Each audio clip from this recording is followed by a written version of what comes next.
Good morning, everybody. Good morning. I hope you guys are doing well. Welcome to drboycetv.com, the home for intelligent Black people. My name is Dr. Boyce Watkins, and I want to remind everybody that when I say this is the home for intelligent Black people, I'm not saying that this means you have to have a college degree. I'm not saying this means you need to make a certain amount of money. I'm not saying that this means that you even have to be intelligent. It just means you have to value intelligence.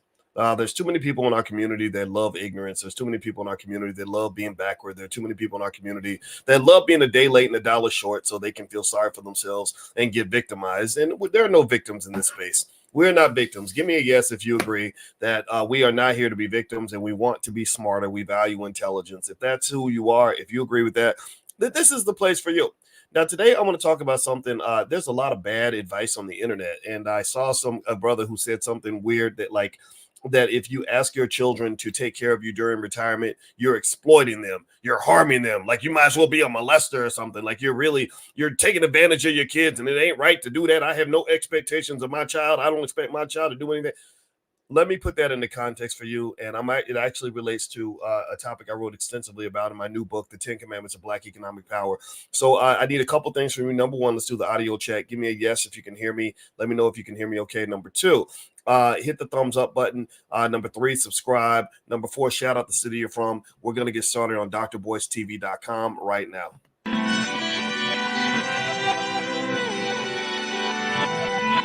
Here we are, clan the isms, cataclysm, great. Our people out here struggling, trying to make it in this state. Everybody out here doing it, but we the ones too late. Now family, we the ones who gotta delegate. Get that money in the power, never be fake. Stick to cosign for 3. What did he say? Create jobs, support our own. Educate the same and buy back your home. Got 3 degrees, triple 10. 3 PhDs, now we on the CNN. DBTV, let's talk about negligence. Ignorance is bliss, but we can turn it to intelligence. Believe none of what you hear, half of what you see. Let's break it down here on Dr. Boyce TV. Here we are. Hey, good morning, everybody. Welcome to drboycetv.com, the home for intelligent Black people. So good to see everybody. I see El Haj. I see you in here. I see you, Eric and Stefan, and a lot of you, Jasmira and Khaled and Tony Brown and Clarence and all of you that are in here today. I want to say thank you so much for supporting the platform and being here. Also, don't forget this podcast is on Spotify.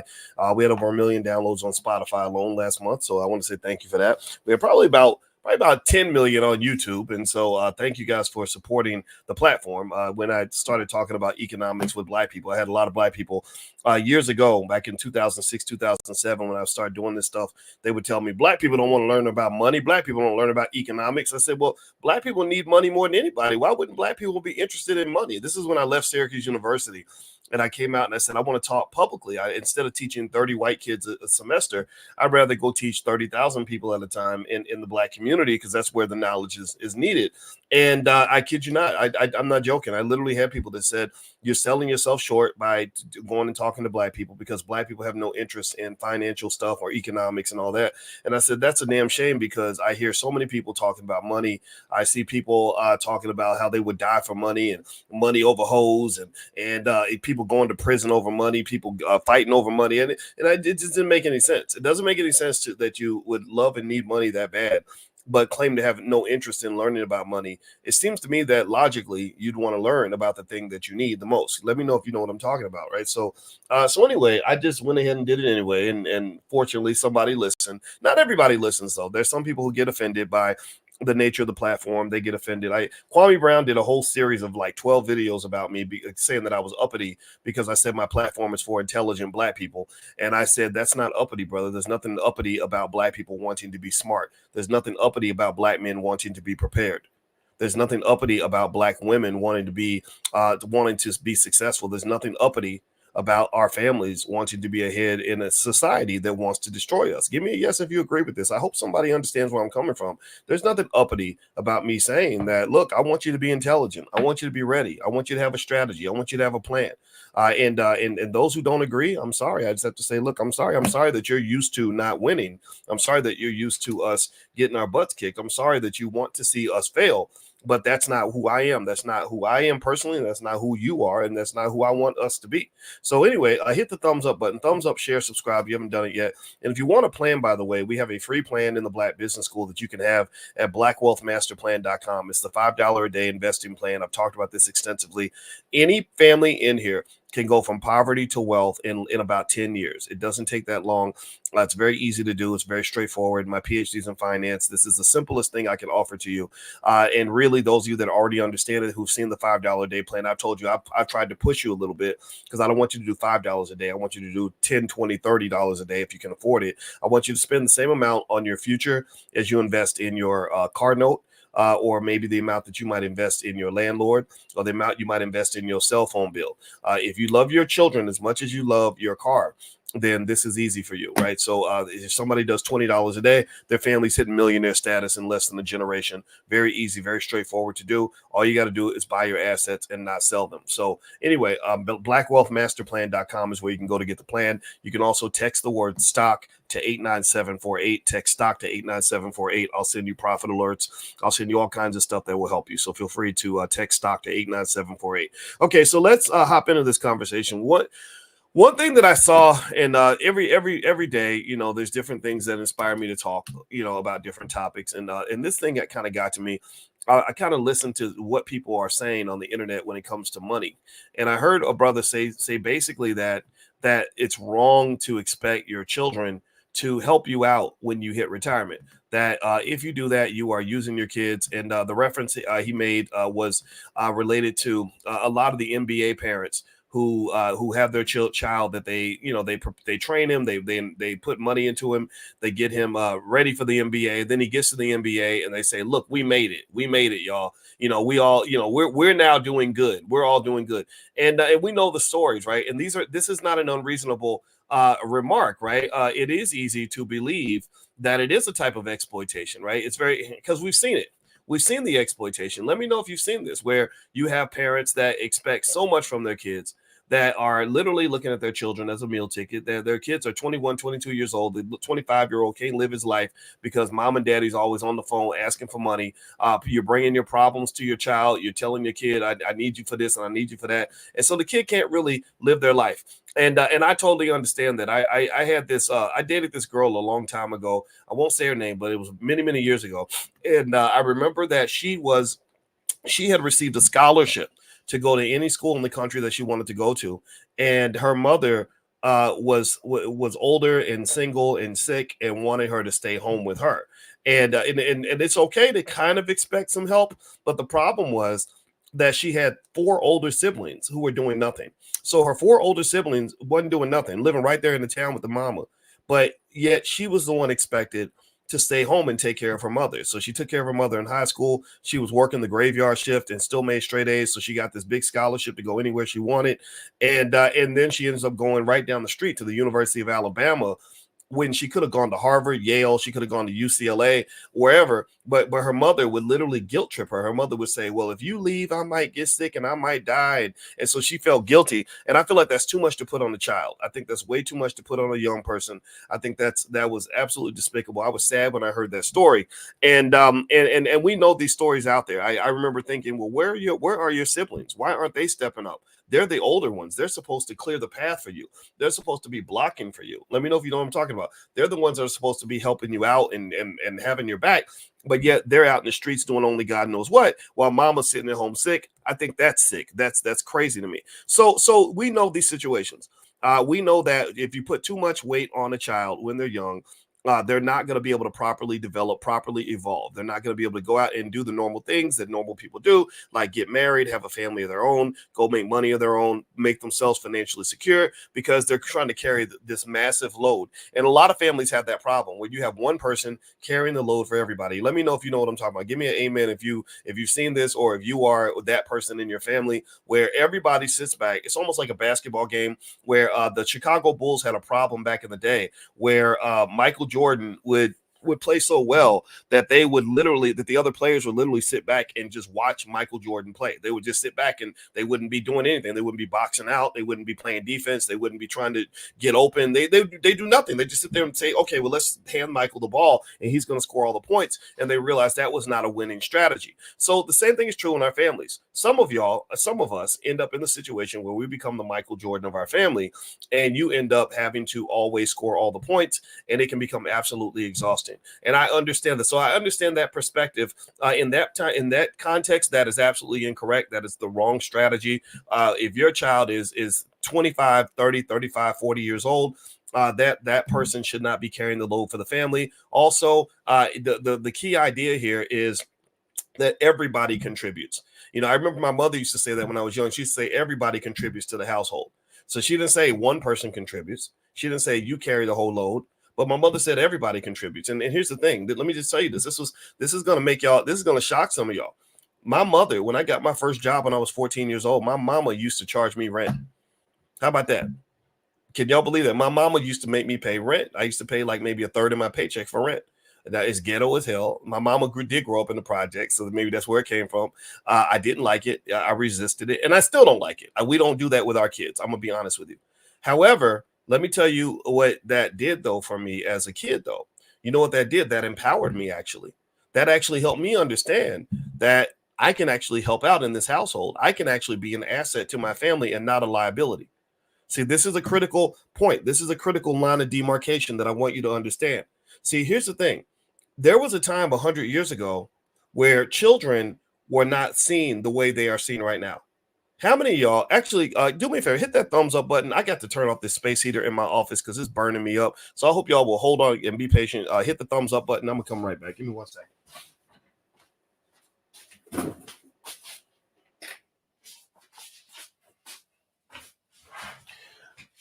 Okay, I'm back. Actually, and I got a confession to make.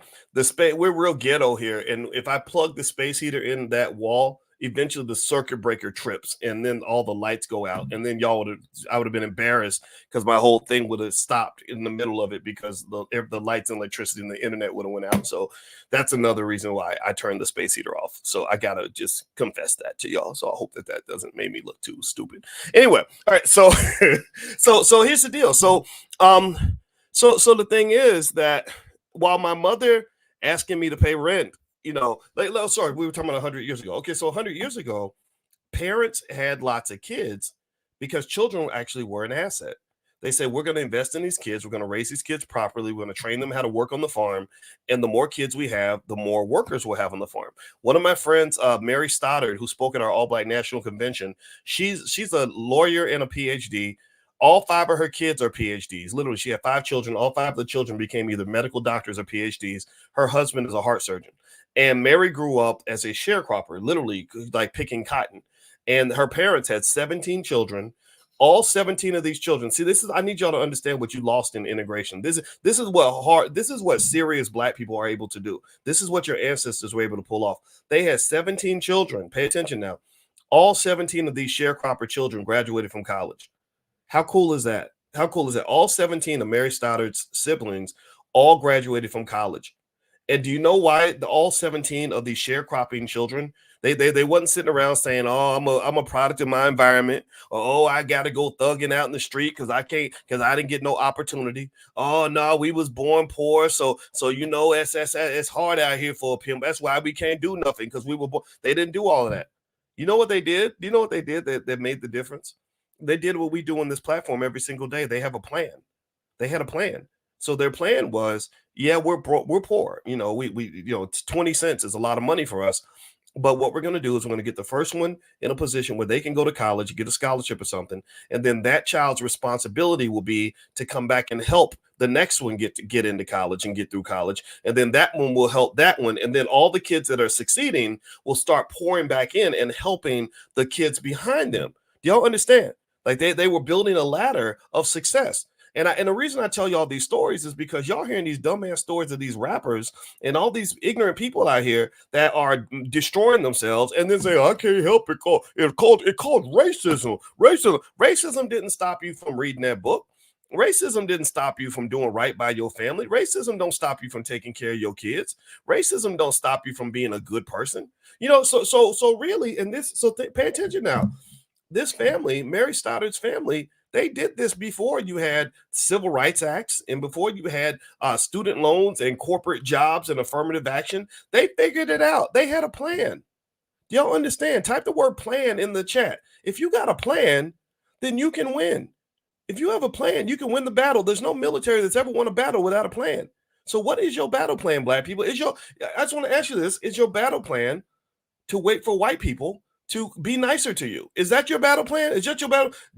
Mr. White Man, Master, I was just waiting for you to change the laws so that I can create some jobs for me, Master, because I need you to open the door for give me some better schools, son, because I don't know how to read nothing on my cell phone. I just need you to read it to me, Master.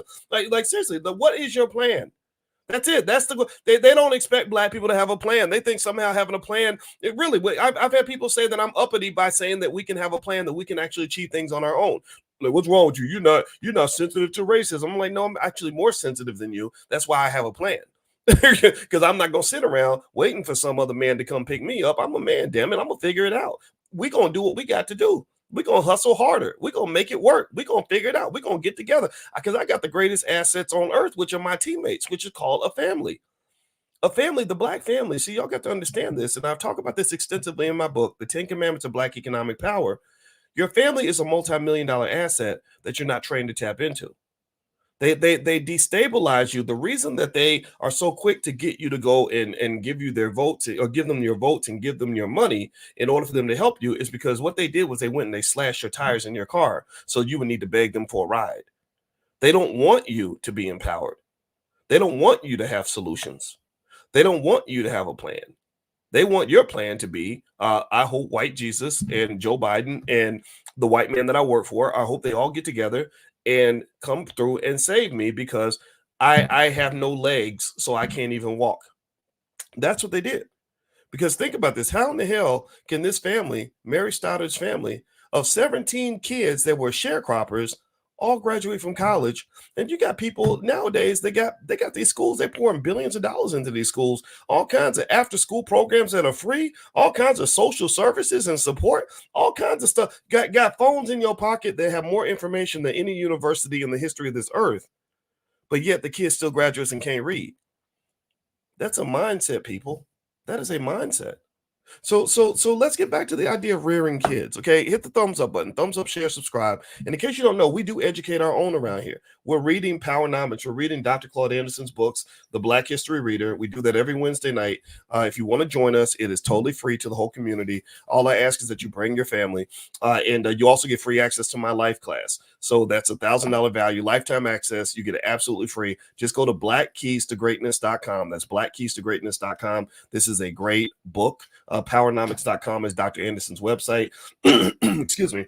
And also, in the spirit of me being a college professor, I'm going to do a 30-day financial consciousness class where we're going to actually put together your wealth plan. We're going to do 30 straight days. It takes 30 days to form a new habit. So we're going to spend 30 days every morning at 10 a.m. We're going to get together and we're going to fill out this reflective journal that I have called 30 Days to Wealth and Power. And literally each day gives you a question that you must answer that will help elevate your financial consciousness. So it's almost like a financial meditation every morning that we're going to do. And we're going to write in this journal. And then I'm going to give you a 30-minute lesson on the topic. And then we're going to begin our day. And by the time it's done, you will fill this book out. You will have a plan. The class, it is a $299 class, but you can actually join for free if you just get a copy of the book. You can get a copy of this book. It's called 30 Days to Wealth and Power. Just go to drboycebooks.com and go to the search box and look for the word 30 days. And our 16-year-old daughter will mail you a copy of this booklet that's in my hand. Okay, so anyway, that's it. So drboycebooks.com. The book is called 30 Days to Wealth and Power. We start January 1st. We go 30 straight days. All right, so let's get back to this whole idea of children. So 100 years ago, people did not view kids the way we view them now. Now you hear people say things that can almost make sense to a certain context, that they'll say, I don't want to have any kids because I want to have extra money. And they have a new term for it. I forgot what they call it. Single people that are basically single with no kids, right? And it's fine, right? It's a lot more fun. You can have a lot more sex. You have more disposable income. You have lots of free time. Kids take a lot of work and a lot of patience. How many parents in here can affirm to that? Kids take patience. Kids are a massive investment. They are a massive sacrifice. I personally love raising kids. I love pouring into the next generation. It gives me my keys to immortality. I got a little 13-year-old. I know that she's going to be around 40, 50 years after I'm gone. So I love teaching her things that she's going to be able to carry with her through the rest of her life. And she's not even my biological child, but I love being her bonus dad. And I think that's an absolute blessing. However, we know that it's hard. We know it's expensive. It costs hundreds of thousands of dollars to raise every single child. So if you only view children as an expense, then you're going to see the children as a liability. If you only view the children as like this thing where, oh God, I'm going to pour all this money and all this time and all this energy into raising these little human beings, and I get nothing from it, then I can completely understand why you would say, I'll pass. I'm not interested in that. And I ain't even talked about the challenges of relationships, right? We have a lot of relationship conversations that happen on the internet. Some of them are a little bit weird, like I'm giving up on black women, so I'm gonna get me a passport and go to another country. I'm not saying that you can't get a pass. Everybody should have a passport. Everybody should go to other countries. But I think that to sort of vilify all black women, that speaks to the idea that you may need to talk to a therapist to kind of help you work through whatever issue you might have had with your mama or something like that. Because when you reject black women, you are rejecting your mother, right? And the man who rejects their mother has some issues. And the same thing is true with women, right? Remember, most black women, 76% of all black women didn't have a father in the house. So a lot of times your issues with men, you may think it has to do with that man over there. Well, really, it has to do with that first man that you were supposed to love, which was your daddy, who wasn't there for you. So you carry these things with you. So that shows up to you in all your relationships going forward until you address the issue. But anyway, so with that said, though, I think that I would encourage you to consider another way to kind of look at kids. Remember, 100 years ago, people didn't see children the way they see them now. Now we see children as what is called in economics, we call this a luxury item. A luxury item is something that you spend money. It's like a Gucci bag or a vacation that you didn't have to take. Or buying a Mercedes when you could have bought a Toyota. So a luxury item means that you spent this extra money on this thing, and you're kind of hoping that it's that it gives you some value, but it probably won't. It'll just end up being a waste. And you do that if you have extra money to spare. Do you understand? Right. So we see children in the same way. Like, okay, if I have enough money, I'll raise some kids. And if I feel like doing it, I'll raise some kids. And if I want to just waste time and waste money, then I'll pour it into these kids. Why? Well, because I believe the common belief, and this is what I heard the brother say today. This is what I'm kind of addressing is he said, I have no expectations of my child to do anything for me ever. Now, there's nothing wrong with that entirely in this sense. When your child is in their formative years, when they're in their 20s and 30s and stuff like that, it helps a lot if the parents are economically independent. It's very difficult. I had when I finished my PhD and our first job we made over $100,000 a year. And I had a friend who was making six figures like me, and we both went to our PhD programs together. And when she got that first job making all that money, she was always broke. And I said, we're making all kinds of money. We're making over $10,000 a month. How are you always broke? And she said, because my parents are always calling me for money. And now she's in her 30s. She's trying to form a financial foundation. She's trying to put money in her 401k. She's trying to buy real estate. She's trying to do all the things that are going to benefit her financially long term. And she can't do it because every single week her family's calling her because they expect her to be the financial Michael Jordan of the family. Now that you've got this six-figure job, you got to take care of everybody all the time, everywhere. And that's very, very draining. Anybody see the movie Soul Food? You remember Soul Food in that movie where Vanessa Williams' character was very bitter because she always had to pay for everything all the time because everybody knew she was rich. Some of y'all are in that position now. Some of y'all are the one in the family where every time you go to dinner with your cousin, they don't even look at the bill. The bill comes and they look the other way. They go to the bathroom. They don't even ask like, what can I contribute? Can I lead the tip? They don't even do nothing. They literally expect that you're going to pick up the tab. And maybe you also put that pressure on yourself, right? That's very, very hard to do while you're trying to build, while you're in that building phase. You understand? But here's the thing. Here's the thing that I want you to consider, though. There's nothing wrong. There's nothing exploitative, though, about seeing family as a reciprocity thing. They have a saying that says once a man, twice a child. So that means that you are a child when you are a baby, but then you're also a little bit like a child when you get older. When you get older, you're not 45, 50 years old in your peak earning years anymore. You're 75, 80, and your earnings have declined significantly. On top of that, your ability to get things done. You might have been fiercely independent your whole entire life, but you hit 75 or 80, suddenly the cancer kicks in, or the low energy kicks in, or you have that heart attack or that stroke or whatever it is, or you're in the hospital or you're in the wheelchair, or you can't really get around the way you used to. You can't be the superhero that you always wanted to be. Well, that's when the kids are supposed to kick in. That's your retirement plan. That's when your children that you've been pouring into, that you've been investing in for all those decades, are supposed to step up and be an asset to you. Do you understand? Do you understand? And there's nothing exploitative about that. There's nothing wrong with that. Part of the reason everybody struggles financially is because you think about family in all the wrong way.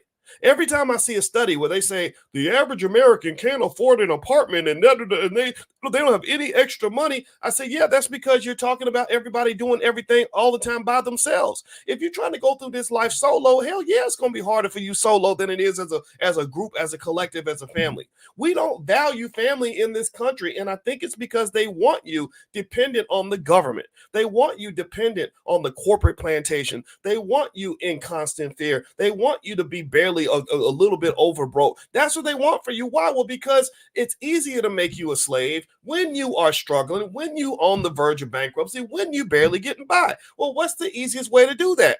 Y'all want y'all to think about that for a minute. What's the easiest way? If I'm trying to really control you, is it easier for me to control you when you've learned to work as a group? Or is it easier for me to control you when I have implemented the long-held strategy of divide and conquer? Do you understand? They did that to y'all during slavery. That's why they made laws that said slaves can't get together. If more than 3 of them get together in the same place, that's against the law. Why would they do that? Because when you are solo, you are vulnerable. When you are solo, you're easier to manage. When you are solo, then it's easier for me to conquer you and to force you to do whatever. Most abusers in abusive relationships, if you look down the list of what abusers do, one thing that they do is they isolate you from your support system. They say, hey, baby, let's move to Alaska. Well, why are we moving to Alaska? All my family's in DC. Well, call, baby, if you love me, you're going to come with me to Alaska. Okay. And then he's beating your ass in the woods of Alaska. There ain't nobody around to help you.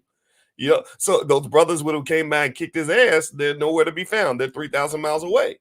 So the point of the matter is to say that I believe that the system is designed to get you to depend on government and on corporations and on all these other institutions. And the best way to do that is to keep you solo, right? Let me know if you understand what I'm saying. So family really is something that is precious and powerful. If you've ever seen, I was looking at the history of the Rothschild. Anybody heard? Give me a guess if you've heard of the Rothschild family. Anybody heard of the banking family, the Rothschilds? They're the ones who secretly control the world and all this other stuff. Every conspiracy theory about banking and money centers around the Rothschilds. Give me a guess if you've heard about the Rothschild family. While you hit the thumbs up button, please do that. Okay. Well, the Rothschild family, you may not know this, but in the 18th century, the Rothschild family was actually broke. The first Rothschild, I don't have his first name in front of me. The first Rothschild did not have much money, but he figured out a couple of things. Number one, he figured out something that I've been training you guys on every single day. He started to become an investor instead of a worker. He realized he wasn't doing that. The job hustle wasn't doing it for him. He worked in textiles, so he became an investor instead. I told you, if you make that leap to become an investor, that's going to change everything. It creates a whole different reality for you. It doesn't mean everything's easy. It just means that you have a greater opportunity to get wealth. That's why I want your children to be investors at an early age. And actually in the Black Business School, we're doing a 3-day live Black Wealth training camp for children, 26th, 27th, and 28th. If you want to join, just text the word stock to 89748. If you'd like to get the link to join, text stock to 89748. But anyway, so he made the decision to become an investor. But let me tell you like this. So here's what they did then. Once they figured out a model that was actually able to generate money for the Rothschild family, the father understood something that I'm talking to you guys about right now. He said, my greatest asset is my family. So this man had 4 sons. I don't know if he had any daughters. I got to go look that up because I'm fascinated with this family. The best way to understand wealth is to understand people who build wealth. So he had 4 sons, I believe. and he deployed his sons to different parts of Europe. Maybe one went to Switzerland, one went to France, one went to Germany, and he had them all take the family business model and go to all these different countries because he said, we want to have vast wealth and vast power. They had a plan. Type the word plan. That's our word for today. Our word for today is plan. So he had a plan, and his number one asset was his family. Listen now. And here's the other interesting part is they said there's a lot of suckers out here. We're going to take advantage of the fact that we are making a plan when no one else has a plan. So you got a choice. You can either be a player or get played. I'm not saying that you should play or harm other people. I'm just simply saying that he said, well, there are people who don't have a plan, so they need to borrow money. We'll loan them money and we'll get interest on that money. That's how we're going to make our family rich and powerful. Here's the most important part, and I want you to pay attention to this.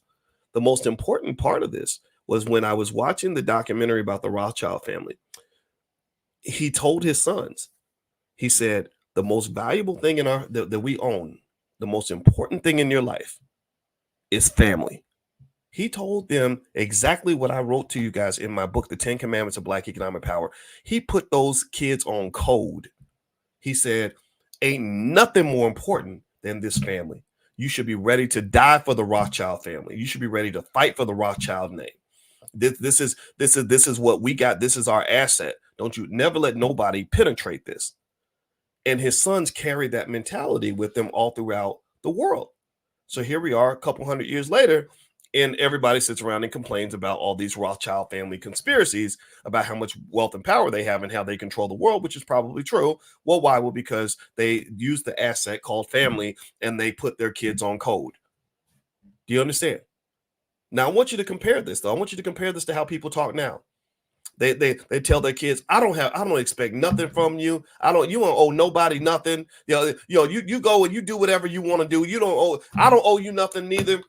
F these kids, right? Or no, I don't need a man, or you man, F these hoes, man. I ain't worried about that. With my baby mama, she garbage, man. This lady gave birth. She literally gave birth to your seed, and you're talking crap about the lady who gave birth to your seed, which means you're kind of talking shit about yourself, actually, because those children are you, and you're literally saying that the person who gave birth to another version of you is a piece of crap, which kind of means you're kind of crapping on your whole legacy. That's what you're doing. That's what you're really doing. That's why I encourage every intelligent man to be really careful about how you talk about the mother of your children. You might be mad, you might be frustrated, she might get on your nerves, but that's all you got at that point. That's so that's the tree that bore the fruit. You can't give birth. She can. So same thing is true with women that talk crazy about men. The whole like Miss Independent thing. Okay, well, you know what? The lowest net worth in America is actually that of a single Black mother with children. Did y'all know that? That the lowest median net worth in America is a single Black mother with kids. So when the world is telling you that you're a strong Black woman who don't need no man, or that because you can get a job and you can make your own money, that if these men make you mad or get on your nerves a little bit, you get rid of them, and teaching you to have no patience, no tolerance for anything. Like I have standards, so I won't accept nothing less than. I don't understand, honestly, because I think that building family and building structure requires sacrifice. I am sure that at some point there was something that happened in the Rothschild family where one of the sons got really pissed off at one of the other kids, or where one of the sons said, my daddy is such an asshole. He keeps getting on my nerves. He's messing with me. Or maybe what the daddy said, you know what? I could be out here thugging and chilling and getting women and with my weed and my liquor and kicking it. Why am I spending time with these kids? And that was, I'm sure there was times where that happened. But what occurred most likely, what probably occurred is they realized that, well, I'm a part of something that's bigger than myself. So how I feel can't be the dominant factor in how I make decisions. That me being frustrated with you should not mean that I automatically give up on you. Maybe that means I got to work with you, and I got to make a sacrifice. I got to put up with you because yeah, we might not be a perfect union, but we are stronger together than we are apart. Where did that ethic go? Where did people stop believing that to be true? Where do people start getting these itchy trigger fingers when it comes to relationships? I don't get it. I don't understand it. When did we start just quickly giving up on each other? Like, you was in love with that man, madly in love with him 9 months ago. Now he did 2-3 things you don't like, and now it's like, well, I got standards, I got to go. So you're gonna trade him in for a stranger? I don't understand it. I just don't. I really don't.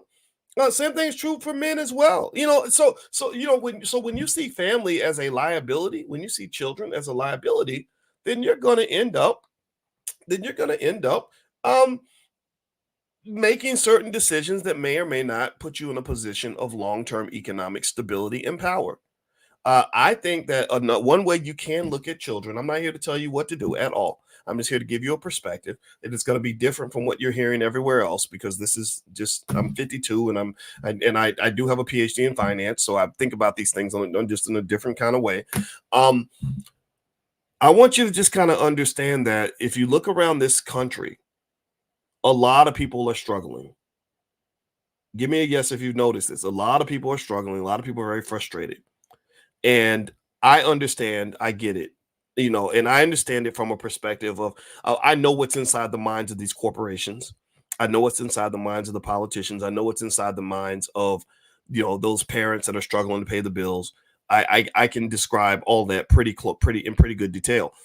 And if you look around and you see people struggling, I want you to ask yourself this question. Is there a plan for people to get in a position where they're not struggling anymore? What's the plan? There is no plan. The plan is to just keep complaining about it. That's what the plan is. The plan is, or maybe the plan is, I'm going to get Trump back in office so that he can fix it. Yeah, right. Good luck to that. Or I'm going to keep voting for Joe Biden so that one day he's going to put forth a plan that's going to make things better. Yeah, good luck with that. What's the plan? Nobody has a plan. So I want you to have that. This is a financial consciousness lesson. I want you to look around, look at how many articles there are about how hard it is, with inflation, the cost of rent's gone up, the cost of food's gone up, people's incomes aren't going up, corporations are laying people off, right? That's all true. There's nothing I will dispute about any of that. But then I want you to look and say, okay, so what's the plan? And that's the thing. There is no plan. The plan is just to keep you complaining, keep you scared, keep you vulnerable, and keep you hoping and wishing that maybe some politician's going to fix it or whatever. And it's not going to happen. Superman's not coming. Superman is never coming to save you. So what I'm saying is that you are your own Superman. You and your family. The family is the answer to a lot of these problems. Family is such a critical answer to the economic problem in America that I literally think if I could have things my way, I would have you take a class on family. I would literally have everybody take a class on how to be a good husband, how to be a good wife, how to be a good parent, how to be a good child, how to have a strong family. I would literally erase 90% of everything you learned in high school, other than reading, writing, and math. Those are 3 very important things. Everything else, biology, you can learn that later. You can learn the periodic table later on or whatever. In chemistry, I guess that's chemistry. That's how little I know. I slept through chemistry class the whole year. I literally slept through chemistry class. But I would replace that with learning how to structure a family, how to structure a group. Because if you read books like Powernomics, one of the things that Dr. Claude Anderson explains very clearly in Powernomics, which you can get a copy of powernomics.com, is he explains that the reason you get your ass kicked financially is because everybody operates as a group except you. You out here doing it all by yourself. The reason you can't afford the rent is because you're trying to pay it all by yourself. You ain't even thought like, hey, if I have a good man that can help me pay the bills, then we can pay these bills together. But then maybe you say, well, I'd like a good man to help me pay the bills, but you don't know nothing about how to find a good man, how to pick a good man, how to keep a good man, how to manage that relationship. Nobody taught you that. Nobody taught you that. I personally believe that I would teach that. Like I would teach, if I had kids right now, I would teach my daughter. I would have my daughters take a class on what I call maybe a wife class. How to be the kind of woman that a man can't resist. Not and it ain't got nothing to do with twerking on Instagram. It would have to do with knowing how to cater to that relationship and make it work. I would teach my sons the same thing. How to be the kind of husband, kind of father, kind of man that a woman can't live without by being an asset to her life and an asset to your children. I would literally have a formal class on that. Because people don't know nothing about it. And then they end up trying to do everything alone and then they end up failing. So this conversation has a couple of strands to it. One is, I hope I've helped you to consider the idea that you're better off when you have a group. This is true. Like 3 incomes are better than one, 2 incomes are better than one. Number two, that family and children should be an asset and not a liability. It's nothing. It's a simple business statement. And if you run a business, there's a difference between money that you spend that you put in the expense category. That's like flushing money down the toilet almost. But you have expenses. Every business does. But then there's money that you put into the investment category. So that means, that means that's like putting money in a bucket. You don't have access to the bucket right away, but if you fill the bucket up, then you're going to end up having, lots of money later on. So here's the thing. I'm going to just tell you right now, if I'm thinking about children, again, I'm probably not going to have any more biological kids. I'm 52. I don't think that's in the cards for me. But if I did, what I would do is I would just have what you call reciprocity. Reciprocity is what wealthy families do. I would invest heavily in my kids. I would probably homeschool them if I could. I would teach them everything I possibly could. And most importantly, though, I would give them not just their education, but I would give them their values. The values would be things like work hard, be a good person, show up for your family, be reliable, be a sturdy human being, things like that, right? And then they carry these values, never give up, little things that lead to success. And then as they got older, I would fully expect that they would not only come through for me in old age, but I wouldn't even have to ask them to do that. You see, my parents were always fiercely independent. They're very independent people. My father raised me, but he wasn't my biological father. That's why I love this man to the end of time.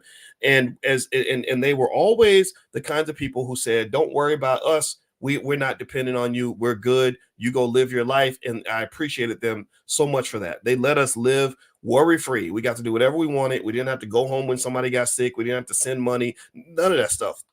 But then life catches up with you. My parents hit their 70s, and then suddenly the things that they might have done 20 years ago, they can't do anymore.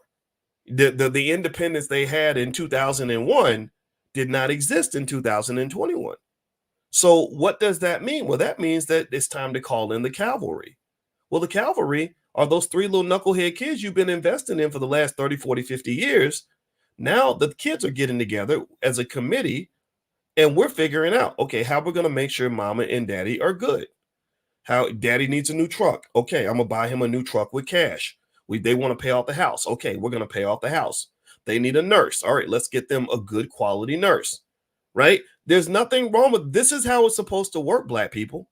You're not supposed to die alone. You're not supposed to be out here struggling by yourself. You're not supposed to be just in the abyss hoping for the best. Seriously, I mean, what if our parents just said F them kids? What if they just said, you know what? I want to have fun. I want to, let's say my dad said, I'm going to have my liquor, my weed, and my hoes. He had friends like that, who literally, who thought he was a simp because he was coming home every day, taking care of a wife and kids. And they were literally out smoking crack and whatever, because crack was new in the 80s. They didn't know how bad it was. And now these old guys, they're like these old, decrepit, falling apart dudes. They live in these 1-bedroom apartments, maybe hanging out with a hooker every week or two, still using drugs. Nobody loves them. Nobody's coming to help them. Nobody's coming to take care of them, having major significant health problems, on the verge of death or dead. And there's no family around them to make sure that they're good. This is what happened with a lot of my father's friends who were in their 20s and thought they were going to be young forever. See, the thing is, I think that what's interesting is that people don't understand that young people get old. You might be a young person that makes fun of old people, like, oh, you're stupid, or oh, you're a boomer, or whatever. Well, guess what? One day when you're about 35 years old, suddenly everyone's going to start calling you ma'am and sir, and you're going to still think that you're young and hip when you're in your 30, when you're 40 and 45, and then you're going to say stupid stuff on the internet like, well, 50 is the new 30, because that's what I saw some rapper said, that 50 is the new 30. No, 50 is still the old 50. 50 is the old 50, and maybe mentally you have not evolved. Maybe mentally you haven't grown up, but physically your body is still keeping count. Your body's still looking at the watch and saying, "Oh no, wait, we're 53. It's time for us to have some high blood pressure, or maybe a heart attack. Maybe all them drugs and fried chicken. It's time for that to catch up. We got some clogged arteries up in here, Kevin Samuels. It's about time for us to check out." But wait, I got liquor to drink and weed to smoke and hoes to get with. What you talking about? I'm still 28. No, you're not, sir. You're 55. You're 55. And now all them chickens that you planted in your life, the good chickens are all coming home to roost. The bad chickens are coming home to roost. Every investment you made is coming back full circle to benefit you. I made investments when I was younger, financially and otherwise, educationally. They came back to benefit me in my 40s and 50s, but also the bad choices I made, they come back. And I think that people don't spend enough time thinking about that. And then next thing you know, you're in a situation you didn't anticipate. So what I'm going to say to you is this. I think that life, there is a circle of life. And understanding that circle of life is critically important if you want to understand what wealth and power actually looks like. If you look at, here you go, here's another guy. There's another guy. Anybody ever heard of Bernard Arnault? Give me a yes if you've heard of Bernard Arnault. As you hit the thumbs up button, please hit the thumbs up button. Also, don't forget this podcast is on Spotify.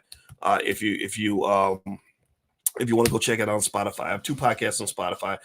One's called How to Make Money Without Working. The other one's called The Dr. Boyce Breakdown. So feel free to go to Spotify. And also, my new book is called The 10 Commandments of Black Economic Power. You can get a copy at drboycebooks.com. And also, my wife, Dr. Alicia, she's a therapist. She runs our Black Financial Therapy department in the Black Business School. You can get her books there if you go to drboycebooks.com. Search for her name, Alicia. Bernard Arnault is a guy who is worth about $200 billion. Bernard is a French businessman, investor, and collector. He's the founder and chairman of LVMH, which stands for Louis Vuitton, Moet, Hennessy. I don't know all the brands because I don't buy any of that crap. But apparently Bernard Arnault is incredibly good at getting people to buy luxury items. Well, let me tell you about Bernard Arnault. Bernard Arnault, his children are his number one asset. Did y'all know that?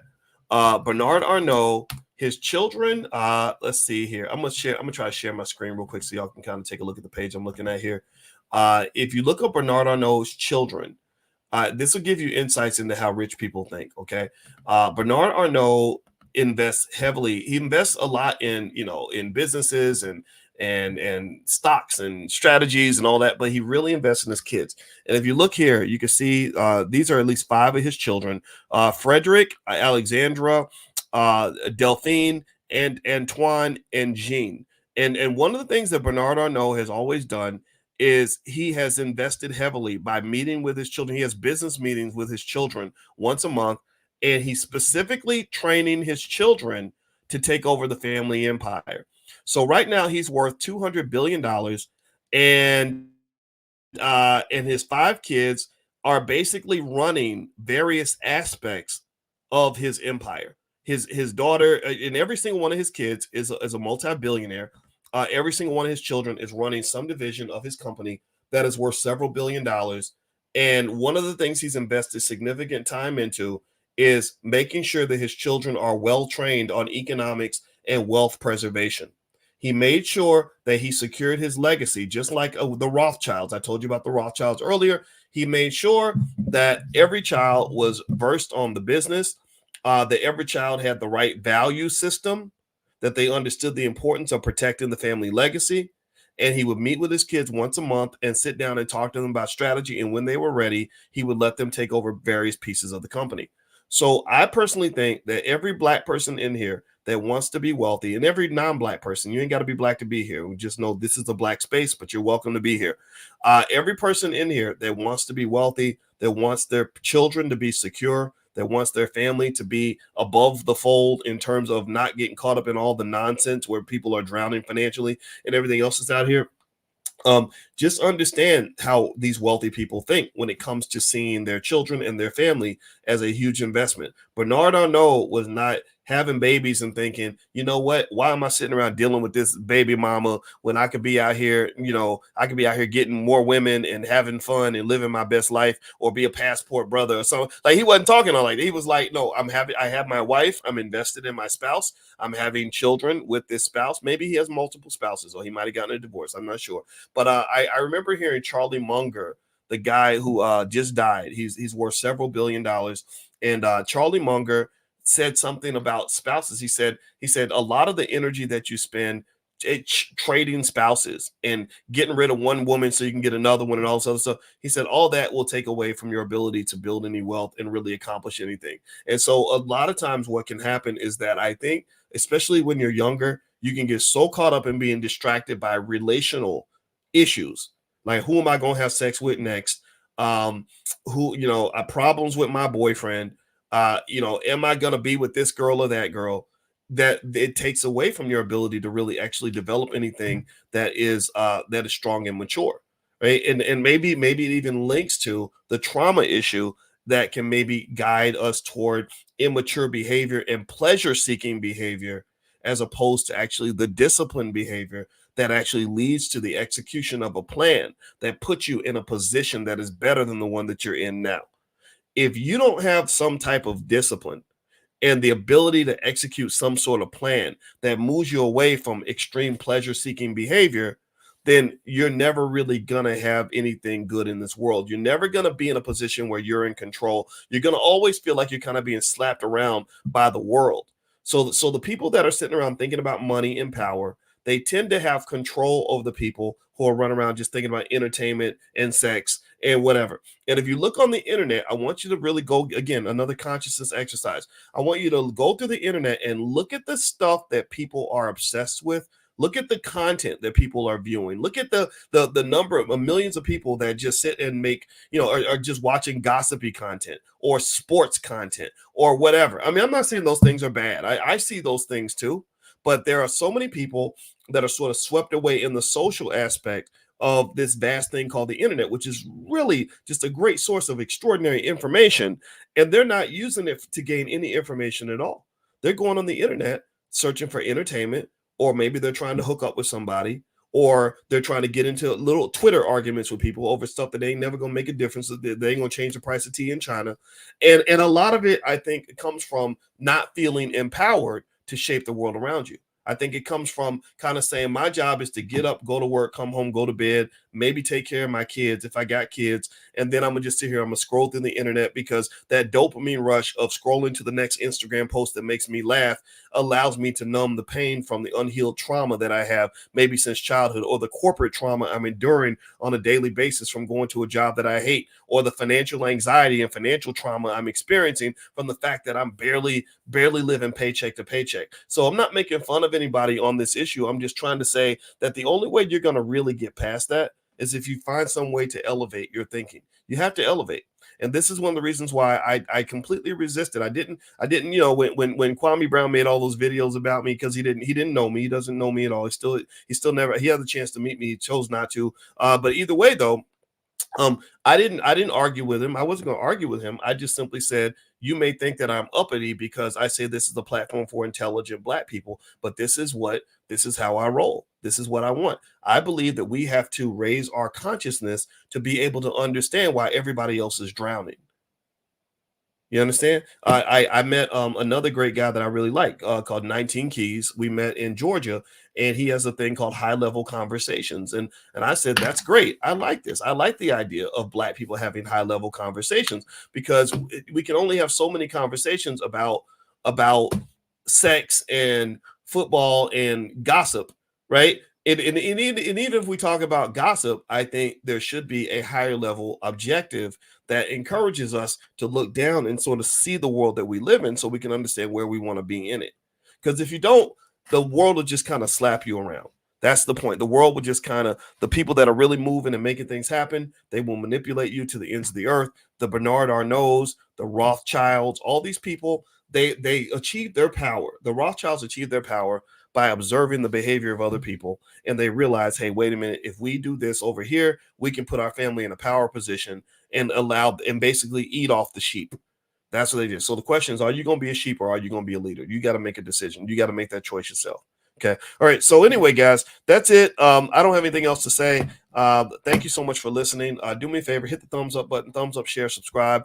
Also, if you'd like to get profit alerts, I'm going to do a profit alert probably the day after Christmas of a stock that I like. So if you'd like to get those profit alerts sent to you via text, just text the word stock to 89748. Text stock to 89748, and I can send that to you. And also, we will do our financial consciousness training that starts January 1st.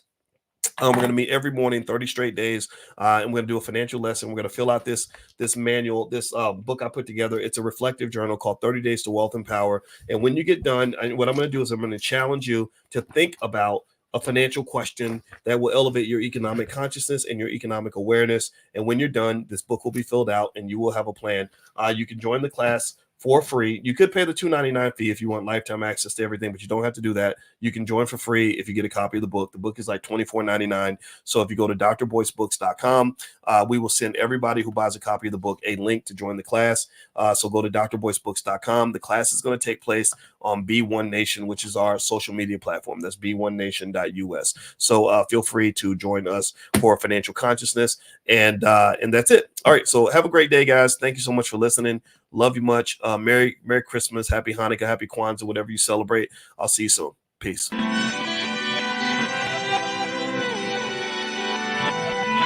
Here we are, clan the isms, cataclysm great. Our people out here struggling, trying to make it in this state. Everybody out here doing it, but we the ones who late. Now family, we the ones who gotta delegate. Get that money in the power, never be fake. Stick to cosign for 3. What did he say? Create jobs, support our own. Educate the same and buy back your home. Got 3 degrees, triple 10. 3 PhDs, now we on the CNN. DBTV, let's talk about negligence. Ignorance is bliss, but we can turn it to intelligence. Believe none of what you hear, half of what you see. Let's break it down here on Dr. Boyce TV. Here we are.